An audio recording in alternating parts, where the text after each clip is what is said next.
The summer of 1189, the Jordan Valley in Palestine, in the Battle of Hattin, Muslim troops slaughter 16,000 Christian knights and soldiers. Europe's kingdom of Jerusalem, the most sacred territory in Christendom, falls into the hands of a new charismatic Muslim leader, Saladin, the Pope Urban III.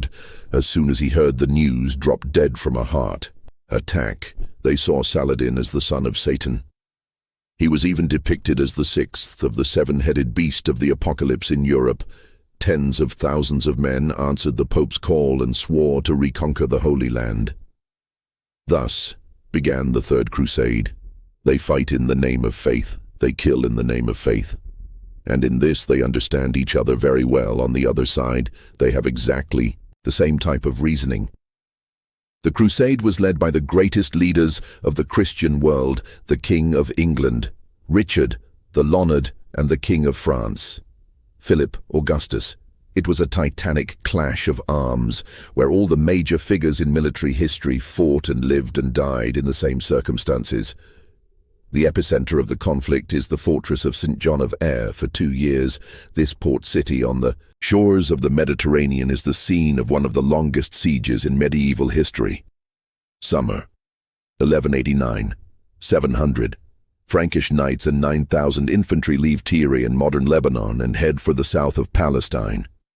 At their head is G. Lucan, whose army was massacred at Natin 2 years. Earlier, Lucan is the king of Jerusalem, but he no longer has possession of Jerusalem. In fact, he no longer has possession of any major piece of territory in the Old Kingdom.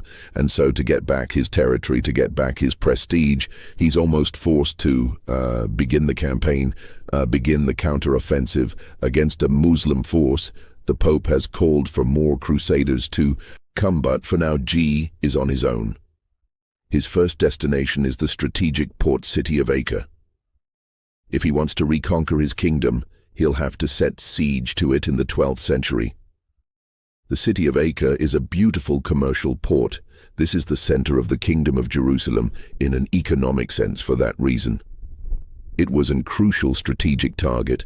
It was very, very important to hold this arterial route back to Western Europe. Supplies, pilgrims, reinforcements could come and go out of this port. On the 28th of August, Guy arrives at the gates of the city. It's built on a peninsula bordered to the west by the Mediterranean and to the south by the Bay of Hia. Its lofty ramparts are protected by a wide moat that extends to the north for over 3,280 ft and to the east for 1,148 ft. Its residential districts, markets and mosques spread over 290,000 square yards, and they defended by a garrison of 20,000 troops, more than twice Guy's numbers. When G arrived at Acre, he would have had a great knowledge of the city itself. He had spent time there. He had spent numerous meetings there. He would have been very well acquainted with the defenses as well as the topography around the city. He knows only a siege will take Acre, and so when he gets to Acre, his first consideration is, where can I be safe? Where can I put myself in a position to survive until reinforcements arrive? G and his Crusaders, they set themselves up on a small hill called the Toron, which is about 35 m high, just to the southeast of the city, and that may not sound much, but actually it's quite a steep hill, and a really good defensive music position. He must dig in quickly because not far away another army is preparing for battle, and it's led by one of the most legendary warlords the Muslim world has ever known, Saladin, the first Sultan of the Ayyid dynasty. Saladin was the leader of the Muslim Near East. At the time, he positioned himself as the hero of Sunni Islam. He'd removed the Shia from control of Egypt, and he assembled an empire of Egypt, in modern terms, Syria and northern Iraq. And that enabled him to unify all these emir, these sultans who all been fighting each other, and whose division had led them to collaborate with the Westerners who settled in the Holy Land.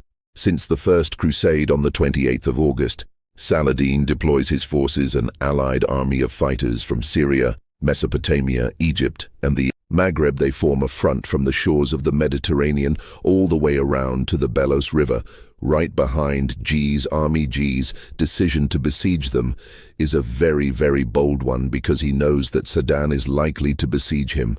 And as one of the Muslim commentators write, it's as if the Crusaders placed themselves between the hammer and the anvil, and I think that's a really powerful image and a self-choice to put yourself in the middle of these two powerful forces. And so we have something that is almost unique in the annals of siege warfare, a double siege with the battle lines drawn on the plain of Acre, tens of thousands of Christian and Muslim soldiers prepare to fight and die for their faith.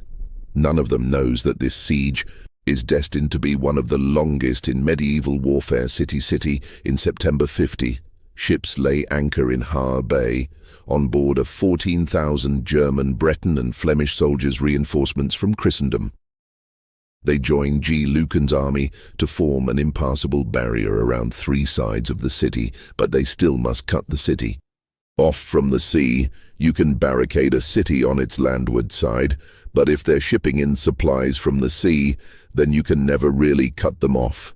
You can never put them under the kind of privation that you'd like, the kind where now that their stomachs are empty and hope is dwindling, the decision may be made to surrender the city instead of keep holding out. The port is particularly well defended and protected by two breakwaters standing on them at the entrance to the port.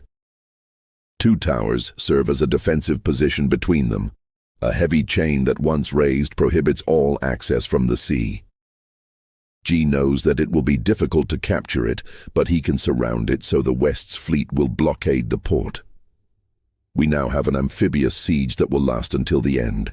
For 2 years that siege will continue both by land and by sea, held in a vice-like grip. AA is now cut off from the world in the Muslim camp. Saladin summons his emir and plans his first major offensive. He knows that the garrison inside is trapped.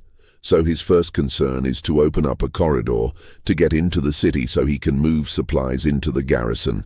And here, we're not only talking about arms and armor and the stuff of war, but also rudimentary things like food and cloth textiles. The things that you'll need to survive in order to engage the entire Crusader army as a whole. Saladin's men will be divided into 3 units. The one on the left will be positioned along the river Belus. The one on the right will be under the command of Saladin's nephew, General Talon.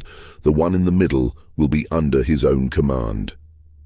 Saladin's formation at Acre seems to mirror earlier practices, the idea of having a strong center, typically where the sovereign would sit, as well as a right wing and a left wing, and this was in part inspired by the makeup of armies. At this time, these were in the West in a kind of feudal sense, where you had a different lord controlling each contingent usually, and there was a similar balance to that. For Saladin, who would entrust certain parts of his army to those people who had helped to raise those parts of the army at dawn on the 14th of September, they launched their attack. The infantry will be in the first row, followed by the archers and then the cavalry, but it's the cavalry that begins the attack. Back the Muslim horsemen charged the Crusaders at full gallop. What you do tend to see, though, is greater emphasis placed on the mobility of Muslim cavalry. They would charge forward, they would harass the Crusaders, and then, as the fighting ensued, appear to move backwards, as if they are afraid of the rush. It's designed to draw your enemy to abandon their discipline and to depart their ranks and come after you, and of course, that's what you want, because as soon as they charge, they've left their strong lines. Now they're in the open field, and they're vulnerable on the left flank. The Crusaders are outnumbered and forced to retreat. Saladin's forces push the Christians back along the ramparts, opening a route to the city. It all happens very fast. The siege is broken to the north of the city. He manages to establish a channel through and is able to have a corridor in which reinforcements and supplies can get into the city. Saladin himself goes up on the wall and surveys the Christian army. So here is your main opponent. You're now staring at him on the wall. Has just defeated you in a sense, and now he's looking down on you with contempt. It's one of those horrible moments where, as a Crusader, you possibly lose heart and say, this sounded like a good idea. I think we may have already lost. Scarcely after we began, but Saladin then makes a curious move, convinced of his superiority, and that he can force open a supply line to Acre at any time he returns that very evening to his camp, giving back to the Crusaders the passage to Acre that so many of his men just died. For his pride is to cost him dearly.